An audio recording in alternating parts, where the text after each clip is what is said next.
Je me suis toujours demandé ce qui avait poussé certaines femmes, et surtout moi, à un jour en venir à détester littéralement tous les hommes qui les entouraient. Après réflexion déjà sur mon propre parcours, mais aussi après avoir travaillé avec plusieurs clientes, avoir étudié le sujet et avoir fait un maximum de recherches là-dessus, j'en suis venue à la conclusion que la plupart du temps, c'est dû à des mauvaises expériences passées. C'est-à-dire à des expériences qui ont peu à peu construit la croyance selon laquelle les hommes, c'est tous les mêmes, les hommes, c'est des agresseurs, c'est des violeurs, c'est des gens à qui on peut pas faire confiance, et surtout, c'est des gens desquels il faut se méfier, mais le plus possible. Parce que on sait jamais ce qu'ils vont faire, ils sont imprévisibles, ils sont dangereux, et c'est à nous de nous en protéger, de construire des murs autour de nous pour que jamais ils puissent avoir accès à notre confiance et à notre vulnérabilité au risque qu'ils la brisent et qu'ils nous blessent encore une fois. Et pourquoi est-ce que j'en parle aujourd'hui ? C'est parce que pour moi, à un moment donné, c'était une fatalité. Ça allait être comme ça tout le restant de ma vie. Et je m'étais fait à l'idée que, ben voilà, les hommes, il fallait s'en méfier. C'était comme ça. Je pouvais très bien être indépendante, même si des fois c'était un peu lourd sur mes épaules. Je pouvais très bien me débrouiller toute seule. J'avais les ressources nécessaires en moi. Et voilà, j'allais me débrouiller comme ça. Sauf qu'à un moment donné, je me suis rendu compte que malheureusement, cette perspective-là, elle me servait pas. Et surtout, elle me comblait pas du tout. C'est-à-dire que, bien sûr, j'étais indépendante. Bien sûr que je pouvais me débrouiller toute seule. Et bien sûr, surtout, que le mur que j'avais construit autour de moi, il était ultra efficace. C'est-à-dire, personne pouvait le pénétrer. Personne avait accès à ma confiance, ou au 100% de ma confiance du moins, ni à ma vulnérabilité. Même moi, je m'y autorisais pas l'accès.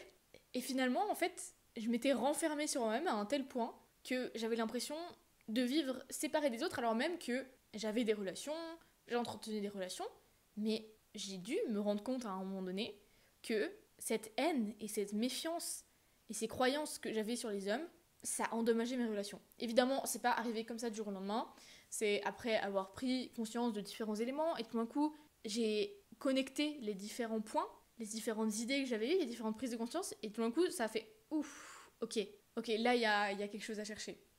Encore une fois, ça s'est pas fait du jour au lendemain, mais ce que je veux dire ici, c'est que si toi t'es dans cette perspective, dans cette position où t'as tellement souffert en fait à cause de certains hommes, qui étaient dans leur masculinité toxique, que maintenant t'en es venu parce que t'avais pas le choix à t'en protéger en construisant un mur infranchissable autour de toi, évidemment pas littéral, enfin peut-être même littéral, mais souvent pas littéral, où tu vas consciemment jamais donner ta confiance à 100%. Tu vas consciemment jamais te montrer vulnérable devant un homme ou devant les gens en général, parce que c'est un risque qui est trop grand pour toi. Parce que tu te dis, si je le fais et je me fais blesser encore une fois, je sais pas si je me relèverai. Parce que ça m'a déjà fait trop mal, j'ai encore des blessures qui sont saignantes, qui sont pas cicatrisées, je peux pas me permettre qu'il y en ait encore une. Je peux pas, c'est trop dur. Et donc, forcément, tu construis ce mur. Et c'est légitime. Et c'est normal, et c'est un bon mécanisme de protection. Parce que souvent, ces blessures, elles viennent aussi de l'enfance. Et durant notre enfance, est-ce qu'on a vraiment les moyens de se protéger ? Non. Et du coup, on apprend, on va dire, à se protéger d'une autre manière. Et très souvent, ça reste durant notre vie adulte et surtout dans nos relations, même les plus intimes. Donc pour en revenir à ce que je voulais dire aujourd'hui, c'est que c'est pas une fatalité.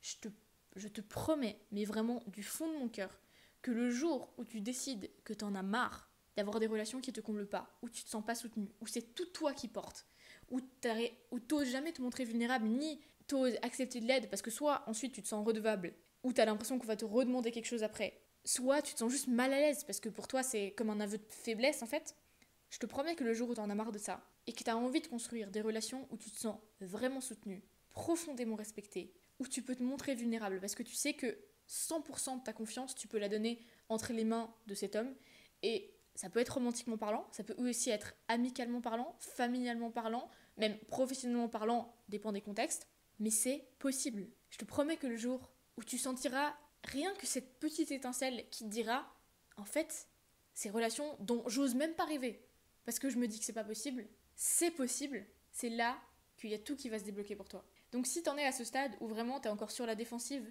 où tu laisses personne entrer dans ta muraille, sache que je suis avec toi, je sais ce que c'est ultra difficile, et je sais aussi que si t'as construit cette muraille, c'est que t'as une force qui est immense, mais immense. C'est-à-dire que pour avoir géré tout ça, pour avoir surmonté toutes les épreuves que tu as surmontées, pour être autant indépendante, autant débrouille que tu es maintenant, je sais pas ce que tu as dû surmonter, mais je sais que tu es forte. Je le sais. Et ça veut aussi dire que tu as un mental d'acier, tu as une ambition littéralement incroyable dans tous les autres domaines de ta vie, professionnelle ou autre. Et je sais que le jour où tu décideras que tu as envie des relations avec des hommes qui te comptent vraiment, que tu en as marre de porter cette muraille tout le temps avec toi, la traîner derrière toi, où que t'ailles, ce jour-là, viens m'écrire. S'il te plaît, viens m'écrire. Et si ce jour-là, c'est aujourd'hui, viens m'écrire immédiatement. Écris-moi sur Instagram, tu peux même m'envoyer une petite fleur si tu sais pas quoi m'écrire, genre une petite rose ou un emoji, bref, ce que tu veux. Je dis pas une rose en vrai, enfin, si tu veux m'envoyer une rose en vrai, tu peux, hein. Non, je rigole. Mais voilà, viens m'écrire, dis-moi. Et à partir de là, on pourra voir comment avancer. Mais il suffit de débloquer parfois une croyance, une seule perspective, pour qu'il y ait littéralement tout qui change, qu'il y ait toute ta vie qui change. Parce que bien sûr que là, on parle de tes relations avec les hommes, mais tes relations avec les hommes, c'est tes relations avec 50% de la population. Donc imagine si tes relations avec 50% de la population, elles deviennent 10 000 fois, et encore, j'exagère même pas, 10 000 fois meilleures que ce qu'elles sont maintenant. Est-ce que tu penses pas que ça aura des répercussions au-delà de tes simples relations simples, toujours subjectif, mais de tes simples relations avec les hommes, tu penses pas que ça aura des répercussions aussi sur ta carrière, sur ta relation à toi-même, sur tes ambitions, sur ce que tu veux faire, sur ta capacité à recevoir, et quand je dis recevoir, c'est recevoir de l'amour, mais c'est aussi recevoir de l'argent, c'est aussi recevoir, enfin bref, tout ce que tu veux, tu penses pas que ça aura un impact plus grand que juste tes relations? Je pense que tu l'as compris, ça a un impact énorme, littéralement énorme, et j'ai juste tellement hâte de rencontrer ces femmes qui sont prêtes à faire ce travail-là, qui ont pris conscience qu'en fait, elles en avaient marre et qu'elles voulaient plus vivre dans ce même type de relation. Et si ça se trouve, t'as déjà une relation stable, t'es déjà mariée, t'as déjà des enfants, et pourtant t'es quand même seule dans ta relation. Ça arrive beaucoup plus souvent que ce qu'on le croit. Et la bonne nouvelle, c'est que si tu le décides, tu peux changer ça. Et tu le sais autant bien que moi, même si ça paraît irréaliste. Bref, ce que j'avais envie de dire aujourd'hui, c'est vraiment ça, que si t'en es à ce stade où t'es hyper méfiante envers les hommes, où pour toi ils sont dangereux et que mieux vaut pas s'en approcher, et même si tu en approches, on va dire physiquement, jamais émotionnellement tu t'ouvriras parce que c'est trop risqué. Si t'en es à ce stade, ce sera pas toute ta vie, et surtout, ça veut aussi dire que t'as le potentiel de construire des relations encore meilleures que celles dans tes rêves.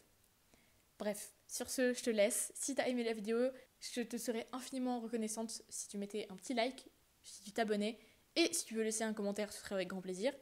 Et oublie pas de m'écrire sur Instagram, pour me dire ce que t'en as pensé, et surtout pour m'expliquer où tu te situes. Et si tu veux directement réserver un appel avec moi pour qu'on en discute, pour qu'on discute de ta situation, sens-toi libre de le faire, ce serait avec très grand plaisir. Et je te retrouve tout bientôt dans une nouvelle vidéo.